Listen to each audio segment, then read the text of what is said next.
Its 30mm 7-barreled cannon is the most powerful gun ever to take to the skies. It carries enough weaponry to disable 16 battle tanks. The A-10 is a legend among the soldiers it protects on the ground. So take a flight over the battlefield with the A-10 Tank Buster, now on Modern Marvels.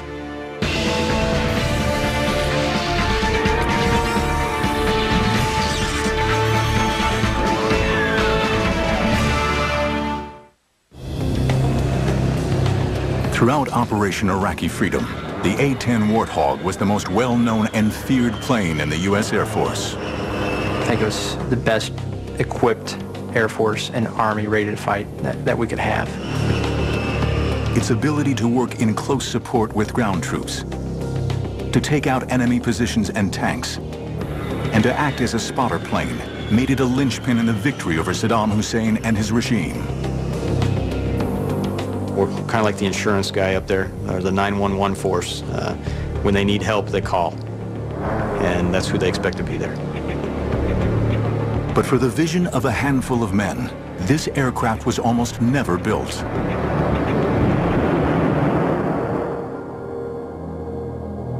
In World War I, aircraft were used as a way of supporting the troops on the ground.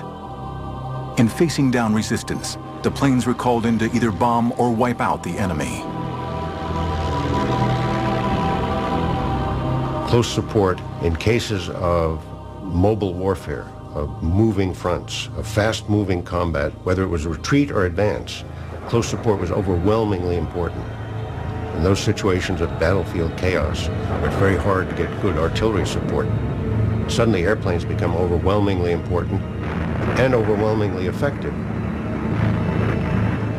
During the Second World War, fighter bombers such as the Typhoon, the Tempest, the Mustang, and the Thunderbolt I were used in close air support roles very effectively. But one single aircraft was feared as the ultimate close air support machine. The German Junkers 87 dive bomber, nicknamed the Stuka and fitted with a screaming siren. It demonstrated the most effective use of close air support ever seen.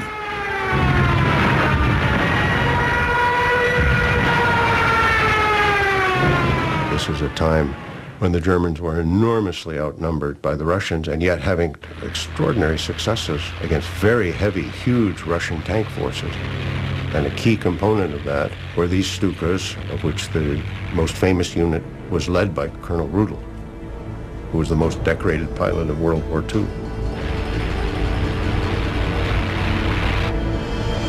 Colonel Hans Ulrich Rudel's unit wreaked havoc on the Russian front, with Rudel himself destroying 511 Russian tanks. But with the defeat of Germany in 1945, the success of close air support was largely overlooked. On September 18, 1947, the United States Air Force was born. Its main focus, to deliver nuclear weapons. Close air support was not a priority. This is the extraordinary part of the whole genesis of the A-10. The Air Force, traditionally, from the beginnings of World War II on, had no interest in close support, have none today. They don't like working for the Army, that they prefer running their own war, totally independent of everybody else. A very natural bureaucratic reaction.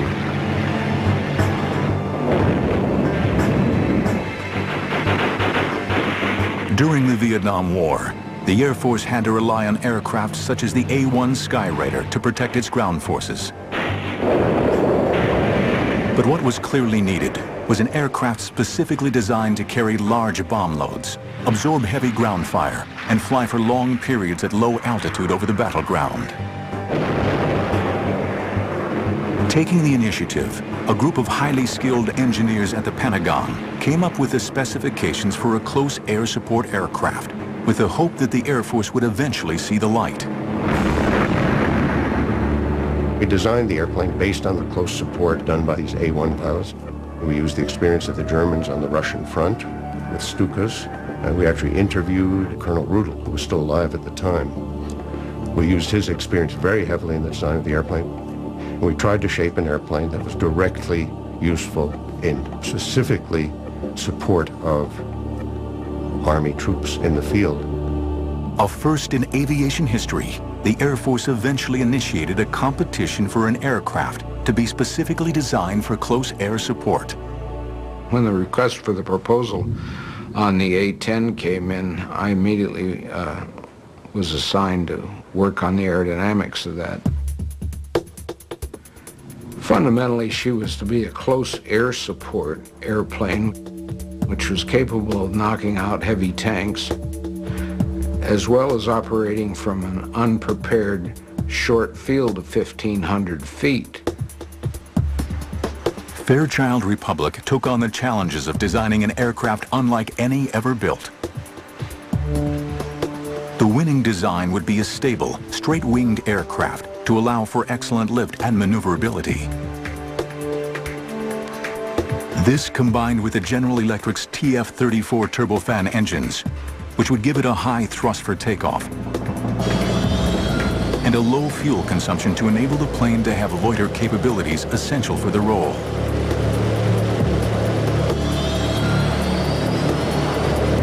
With unbeatable durability and an easy-to-repair maintenance program, these were the ideal engines designed to fly in a hostile battle zone.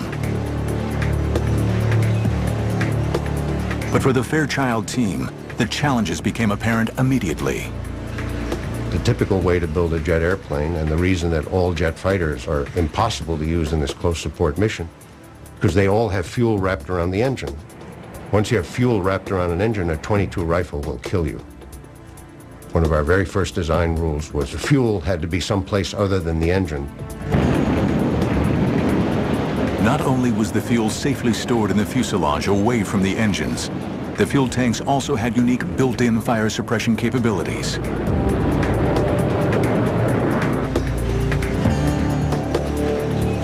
The aircraft's hydraulics could also withstand serious firepower. We required that every hydraulic control had to be backed up by a simple mechanical cable system that's much harder to shoot out. We could come back with hydraulic system shot out, half the tail shot off, a piece of the wing shot off. I had 2 engines, you could come home on 1. The pilot was bathed in a titanium tub which could take 20-millimeter shells. It was really a piece of machinery that you could fly into hell and back. The A-10's survivability was matched with a deadly capacity, a huge 30-millimeter Gatling gun. Developed specifically for the A-10, the GAU-8 Avenger was capable of firing almost 4,000 rounds a minute, giving the aircraft the ability to blow through tank armor. 2, 1, fire. She was designed primarily with a Gatling gun in the nose, and it was built to destroy anything that was considered an armored weapon on the ground. But she was built around the gun, and the gun was a given from day one. Fairchild-Republic wins the competition to build the first aircraft in U.S. aviation history, specifically designed for close air support.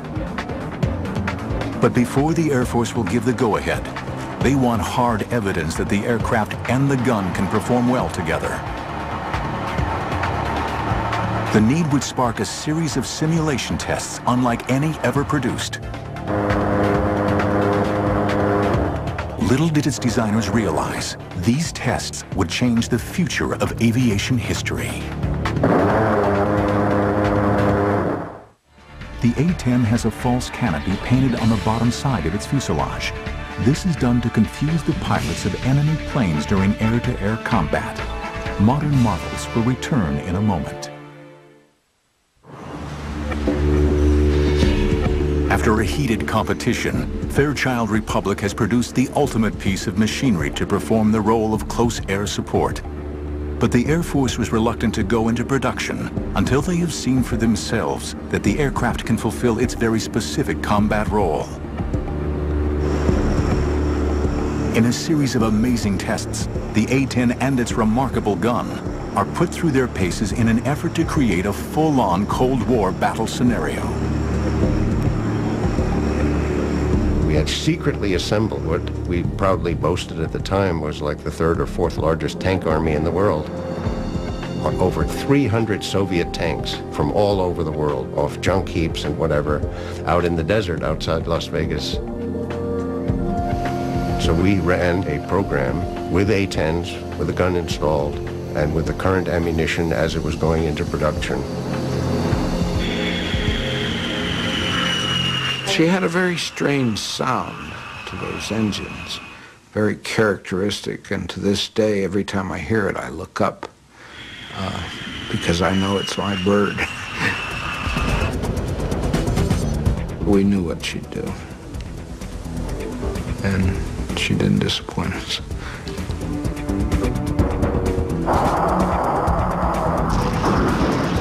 And we did a meticulous series of tests, attack after attack, checking tactics, checking burst lengths, all these details to see how effective we were against tanks. We learned an enormous amount about it. The most important thing we learned was that this weapon had unprecedented effectiveness.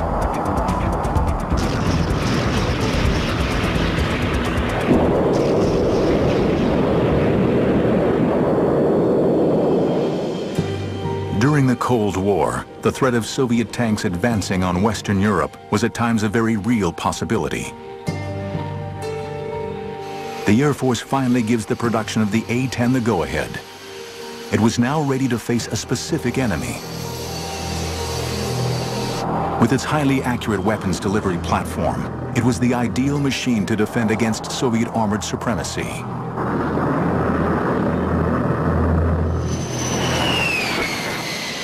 The first A-10 arrived at Davis-Monthan Air Force Base in Arizona in October 1975. Immediately christened the Warthog, the A-10 was admired for its simplicity and ruggedness rather than its good looks. It's kind of an ugly only a mother could love is probably the way most of us describe it. It's that ugliness is what makes it so tough. It's very rugged. People can compare it to like a Jeep or a Hummer or something like that. It's thick, it's big, everything about it is boxy, and it looks very strong and sturdy. It's almost guaranteed to bring the pilot back alive. But with a top speed of only 420 miles per hour, high-set twin engines, and squared-off slab-like wings, the A-10 was a far cry from any streamlined jet. It's pretty awe-inspiring. It was so much bigger than the aircraft I'd flown in pilot training. It felt huge and it felt big getting into it. And it was also intimidating just because first time you fly the airplane, you're by yourself, but it was definitely exhilarating at the same time. The single-seat cockpit is surrounded by a large bubble canopy to provide all-around vision and a bulletproof windscreen. I love single-seat cockpit. That's one of the reasons that I was enticed by the A-10. No one looking over your shoulder, no one telling you what to do. You put the aircraft where you want to do it and you employ it in the fashion that you want to employ it. It's all personal, and you are the master. I think the first time that was one of the things that surprised me. It took itself right off the runway for the most part.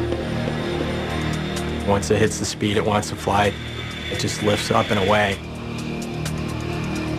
And I think it probably has to do a lot with the big straight wing, positive camber on the wing. It wants to fly. The plane reacts to you. It's like you kind of strap on the plane itself, and it's an extension of you, and it flies. It has a feel of a real stick and rudder.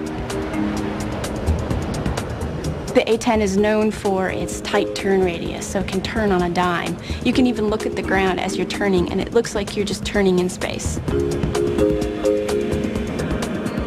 Straight wing lets us turn very, very tight. So even though we're going slow, we've got a very small turn radius, and we can very quickly move our flight path so that we can dodge all those, the AAA and the surface-to-air missiles. But it's the challenge of the unique close air support role that's the main attraction to the A-10 pilots. It's an environment where anything can happen at any time. The mission that we do is not a rote mission. You don't come into it knowing exactly every single thing that's going to happen from the time you take off to the time you land. Once you get in the air is where it starts actually unfolding, and you have to react to that.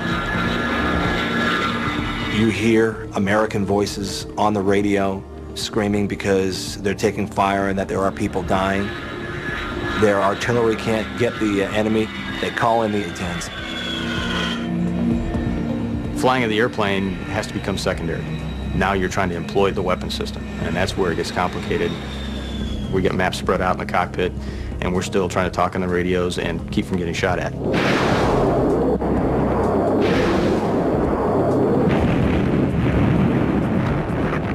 You know, we consider ourselves the last gunfighter that's really out there, because when you go into battle and it's a close-in cast fight, the #1 weapon of choice of an A-10 pilot is going to be their gun. The weapons delivery system incorporates a heads-up display, or HUD, that provides the pilot with the references for flight control and weapons employment. It's incredibly accurate for a gun system, and probably one of the most flexible weapon systems in the world. It's just point and shoot, just like you'd imagine a revolver in your hand. You point it where you want to shoot it, you pull the trigger, and that's where the bullets are going to go. When you roll in and you pull the trigger for the first time, you get excited and the adrenaline starts pumping through, and I had the biggest smile on my face. What a feeling shooting the gun. I mean, the whole airplane shakes. The first time I fired the gun, you know, I had to come off the trigger because it scared me, because I couldn't believe something like that could come out of the front of the airplane, all the flames, the smoke. This 30mm bullet is the size of my forearm, and that smell of gunpowder, you get that in the cockpit after you fire the gun, and it's just incredible. You get a little bit of a high from it, I think, sometimes. It smells like victory. But it would be some time before the pilots would use their guns in anger. With the ending of the Cold War, the tank fleets of the Warsaw Pact no longer seemed like a threat.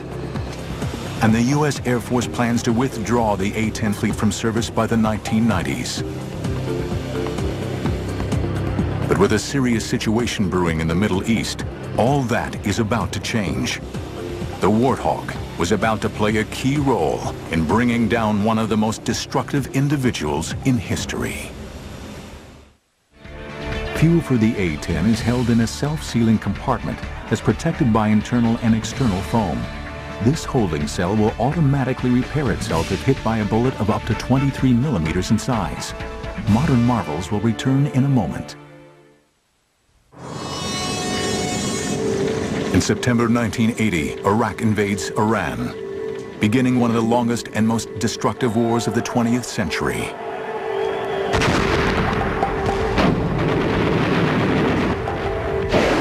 After 8 years, the basic issues dividing the countries remain unresolved. In an effort to contain the Ayatollah Khomeini and the spread of Islamic fundamentalism, the West backed Iraq. Saddam Hussein, the Iraqi dictator, built a formidable war machine, bolstered by the Soviets and the West, becoming the 4th largest army in the world, with over 4,000 tanks. On August 2nd, 1990, Iraq invaded Kuwait. For 15 years, the A-10 waited for the chance to justify its place in the Air Force's arsenal. For the Warthog, it's now make or break time. When the first Gulf War started and our squadron deployed down there, approaching that time period, the Air Force was considering getting rid of the airplane. It wasn't until the Gulf War came around we proved the fact that we are a capable cast platform. When the war broke out on January 16, 1991, there was an urgent need for a missile-launching tank buster. The A-10s were committed to combat for the very first time. Back then, you know, we had nobody with combat experience except for a few of the very senior leadership that had flown in Vietnam. So a lot of people were unsure what to expect. Deployed to the Gulf to back up coalition ground forces, A-10 squadrons launched on Iraq's thousands of tanks in the mother of all battles. First day, I'll never forget that feeling. It was like, wow, this is the big game. You know, you're all pumped up, adrenaline's flowing. You know, let's go. You know, you go in, we hit a target, and I remember looking down and going, what's all that glittery stuff down there? And sure enough, it was, you know, them shooting. Oh, whoa, they're shooting at us. And that's when it kind of hit you, you know, this isn't just training anymore. The way that I saw the Iraqis working is, if they knew we were going to hit something, they moved it. And they played lots of shell games. And it's kind of like, you know, where are they hiding it now?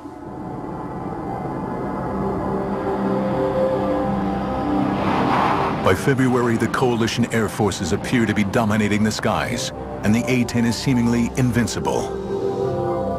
And we're feeling pretty confident. You know, if you survive your first 10 combat missions, your chances of surviving the war go up significantly. Major Rob Sweet was on his 30th mission for Desert Storm. On February 15th, he was the wingman in a 2-ship mission launched deep into Iraqi airspace. It was a little far into Bad Guy Land for an A-10. It was about 100 miles past the border where good guys were.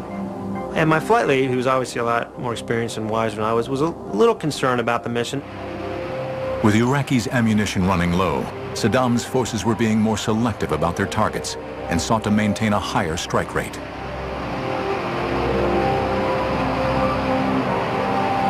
So we said, all right, well, we won't hang out as much at the target. We'll take 2-3 passes and then we'll leave, go somewhere else. There's a formation of tanks in a circle about 3 miles in diameter, no craters anywhere, and we were kind of aware that maybe these were plywood dummy targets. Sweet's flight leader rolled in to take a closer look at the target and then clears his wingman in. For Sweet, what began as a routine mission was about to turn into his worst nightmare. As I'm coming off, sure enough, here comes the SAM. Well, whoa, that ain't good. But if you see it, you can beat it.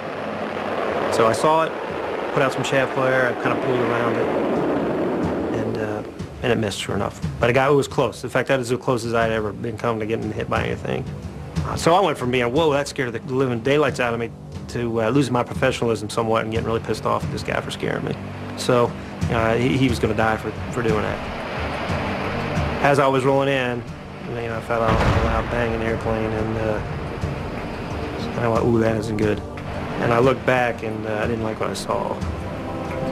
Most of my right wing was gone. It was on fire. I think to myself, okay, bad hit, but there's still some wing on there, and I should be able to fly it out of there, and the A-10's pretty rugged. The Iraqi missile, which would have destroyed most other fighters, seriously cripples the A-10. The plane enters a steep spin/spiral, starts spiraling on down. I'm throwing switches trying to recover. I'm yelling, yeah, I can't recover, and then I start to panic. And I remember just seeing a desert coming up like this. Time to get out. The Aces II ejection seat is a fully automatic catapult rocket system. Once ejected, the parachute automatically deploys. I'm coming down on my parachute, and I see my A-10 hit the ground. And that was kind of disturbing. As Sweet hits the ground, he's seized by Iraqi soldiers. You know, they were on me before I even had a chance to roll over. And then it was their chance to get some payback. And so I got the crap beat out of me, basically.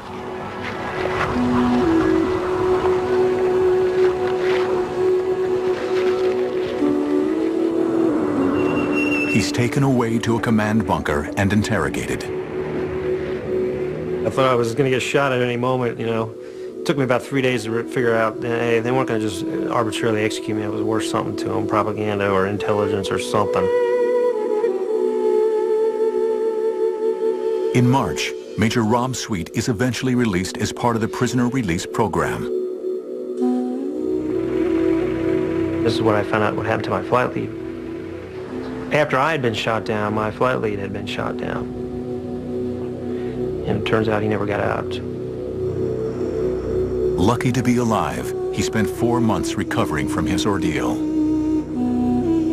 If I would have been flying any other fighter when I was hit by the SAM, and it was a bad hit, I'd be dead right now. But despite this, the aircraft proves more versatile and better able to survive over enemy territory than anyone expects.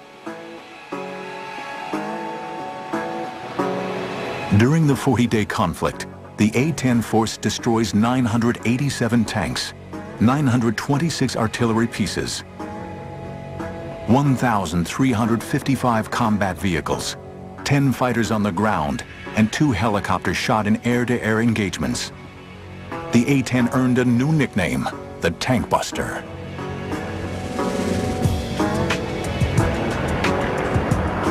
The result confounds all those who questioned the need for a dedicated ground support aircraft.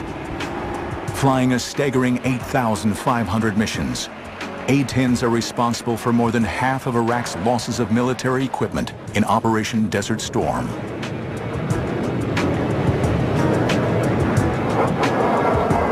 Tragically, this remarkable record is marred by a number of incidents in which coalition forces are mistakenly attacked by A-10s. Now, there was an incident yesterday in which an American A-10 inadvertently fired on 2 of our infantry fighting vehicles. The aircraft was one of several which had been called in to deal with an enemy position, and the incident itself is, of course, under investigation. 9 British soldiers were killed. The Air Force was adamant that it could eliminate attacks from friendly fire. What nobody knows is that the next challenge for the A-10 will be in an entirely new and forbidding battlefield, Afghanistan. 721 A-10 aircraft were built since 1975. 367 are in active service today. Modern marvels will return in a moment.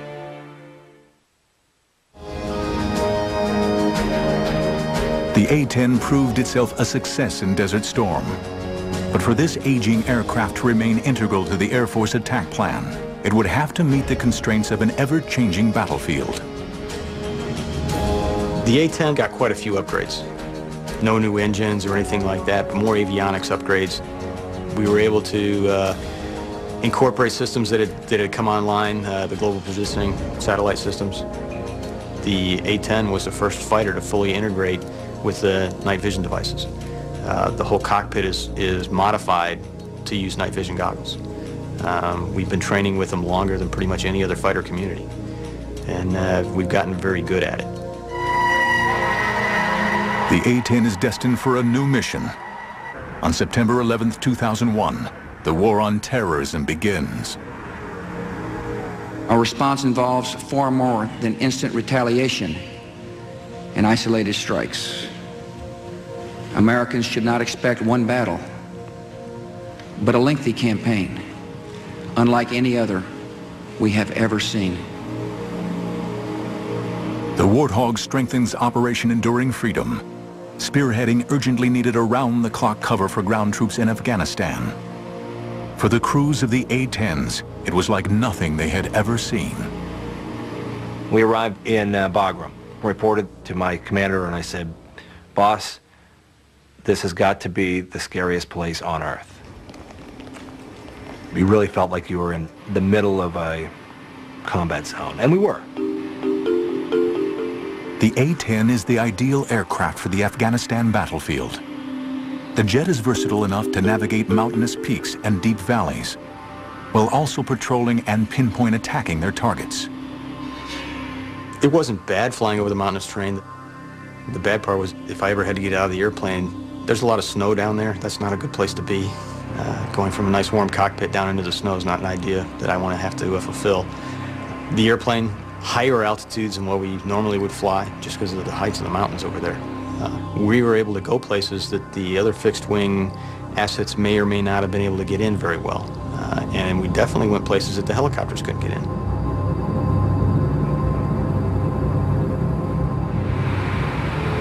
Around the clock, the Warthogs support regular and special forces soldiers while combing the mountains of Afghanistan for enemy rocket launch sites and mortar posts. As its pilots soon realized, every mission would test their training and their wills to the limit. We showed up just past dark and got a brief, was handed a set of maps, and was told, hey, there's a lot of ground guys who are in trouble. Go out there and do what you do. Didn't have a whole lot of situational awareness on what was going on the ground, and when we checked in, the radios were just going crazy with guys calling for close air support. Your pulse rate goes up. The intensity of what you're thinking about goes up. You know, the adrenaline rush, it's a good feeling though. And what's nice is you turn your airplane towards the fight and your training takes over. So first thing we're looking for is what's the overall situation on the ground, and get a big picture view, and then move into the area. And once we get into the area, have a pretty good idea of where everybody should be. Now we'll move from the big picture to the much smaller concentrated area. And one of the first things I'm going to try to do is look down and try to find where the friendly position is. And if I can't identify him exactly, I want to at least narrow down something that I can use as a line in the sand and say, okay, we can't drop past here because that's where our guys are. On entering the battle zone, one of the A-10 pilot's main responsibilities is to avoid friendly fire incidents at all costs. What we mainly have to help us avoid fratricide is our radios and our eyes. Very low tech, but I think that's what makes us more efficient.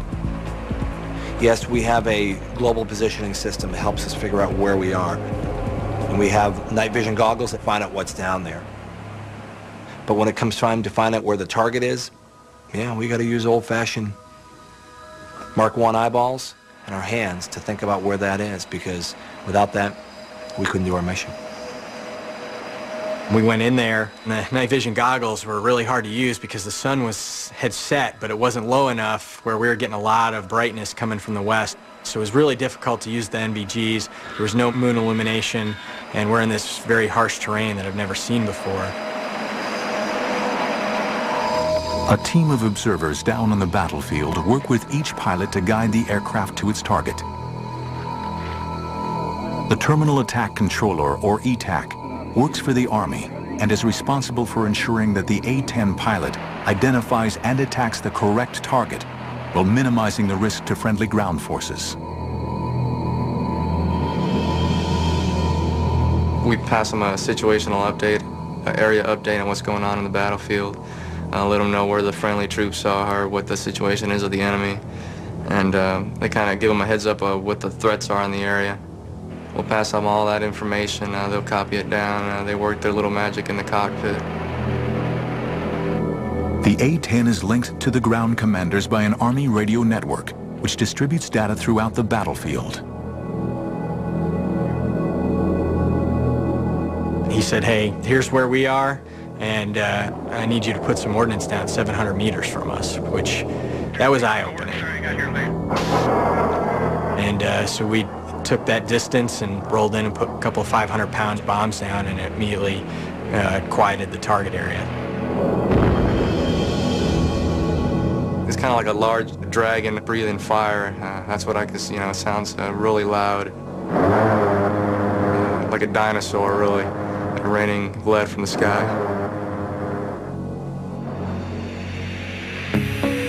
Like guardian angels, A-10s continue to fly over Afghanistan, protecting their friends on the ground until the war against terrorism ends. But an old enemy was waiting in the wings. States like these and their terrorist allies constitute an axis of evil, arming to threaten the peace of the world.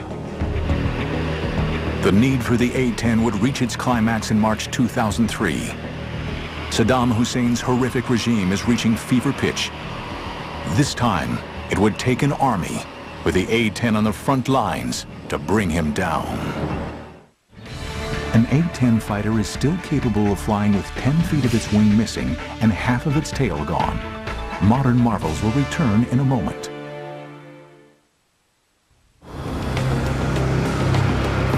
March 2003. Saddam Hussein's forces are about to come head-to-head with the A-10 tank buster. as it once again prepares to fly over the battlefields of Iraq. The coalition forces mean to end the regime of Saddam Hussein for good. The Warthog has come a long way since the last desert battle. By the time the second Gulf War, the Iraqi freedom comes along, pretty much every airplane had been modified to improve the weapon's accuracy. The AGM-65 Maverick missiles are highly accurate, carrying warheads specifically for targeting heavy armor. Infrared imaging guidance enabled them to shoot moving targets at night. Combine these with the already large weapons load and the special laser targeting pods, and the Warthog is better prepared than ever for its deadly role in Iraq.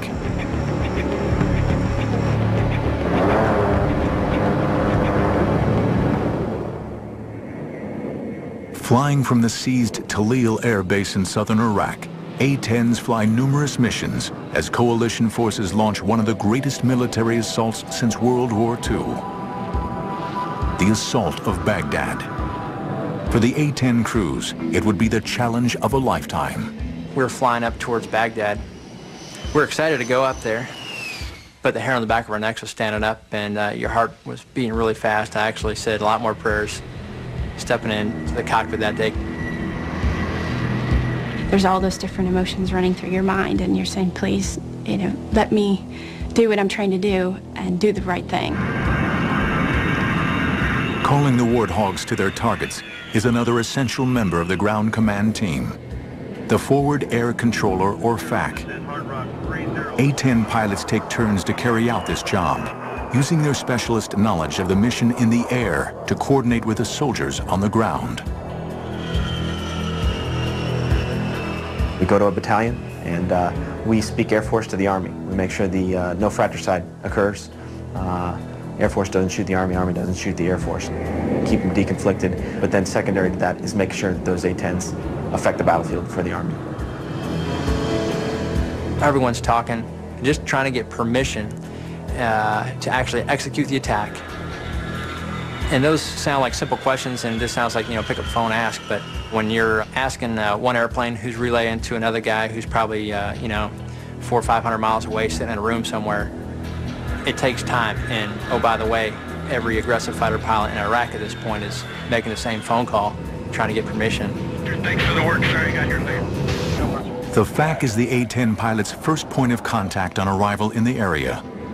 Part of his role is to provide the pilot with the target coordinates with pinpoint accuracy.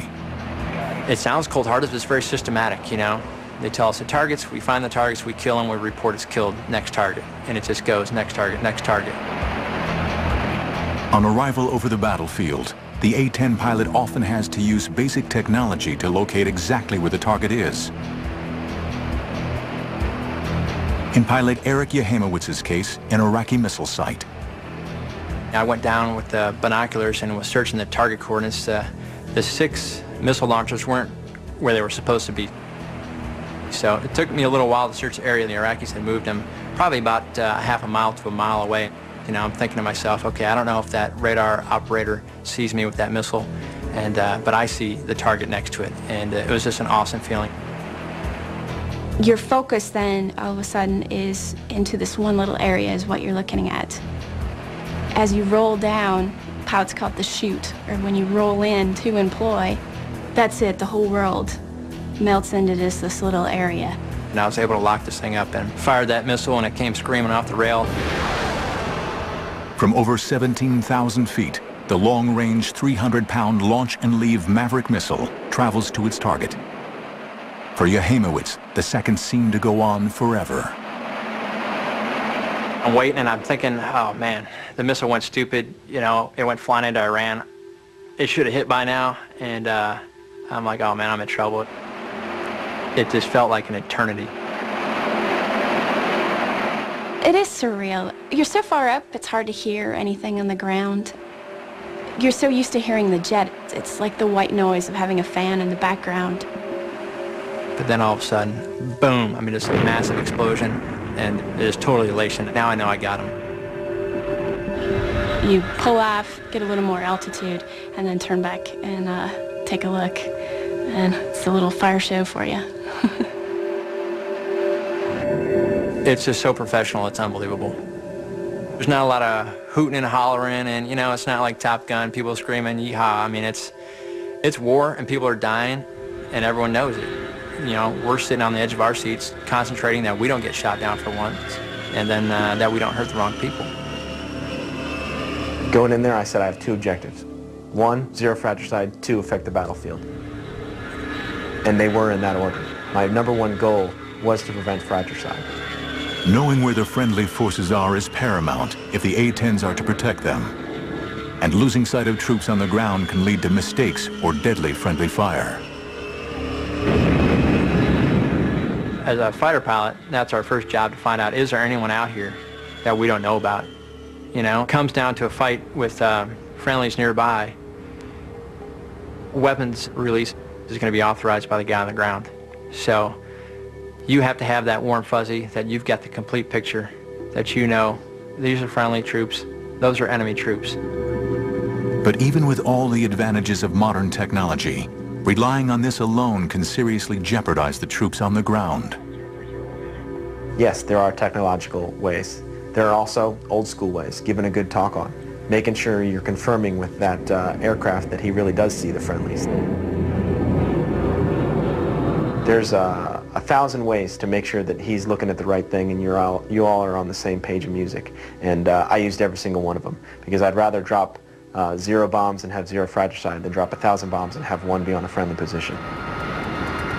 Despite the fear of horrific friendly fire accidents, the feeling of flying the plane is the love of every hog driver and the reason for signing up. It's no race car, you know, it's not the Porsche, you know, it's not even a pickup truck. In such a neat airplane, because I feel like I'm flying with the seat of my pants. I can feel everything that's happening to the airplane. None of it's magic, it's all me. Whatever it does, I made it do. The 60 Warthogs deployed for Iraqi freedom dominate the skies, firing an incredible 311,597 rounds of 30mm ammunition. The flying gun performs amazingly. We lost a few folks in the first Gulf War. We didn't lose any in the second. Lost airplanes, but we didn't lose people. That's a testament to the aircraft itself. If I had to be in an airplane and be shot at, the A-10 is the only one I want to be in. The A-10 is an awesome airframe, and the fact that it works with you and it feels like it's a part of you. And it's one of the only airframes left that it's true flying. You can feel it fly. The A-10 means close air support at its finest. It's been my home now for 8 years, and I love it. And I hope I get to stick with it, and I hope we get the upgrades we want to take us into this next century and keep supporting the Army. But I think it's just an awesome weapons platform. It fills a specific niche, and it does it really well. Able to keep flying with battle damage that would cripple many other designs, and lethal to any armored vehicle in service, the humble Warthog of the 1970s has come to rule supreme over the digital battlefields of the 21st century. Due to remain in service until at least 2025, the A-10 Warthog has proven itself to be one of the most effective aircraft ever flown in the U.S. Air Force, and a legend to those who've flown it. She is not very clean when it comes to protuberances and bumps, and so she's not the sleekest looking piece of machinery that I ever designed. But she got the job done.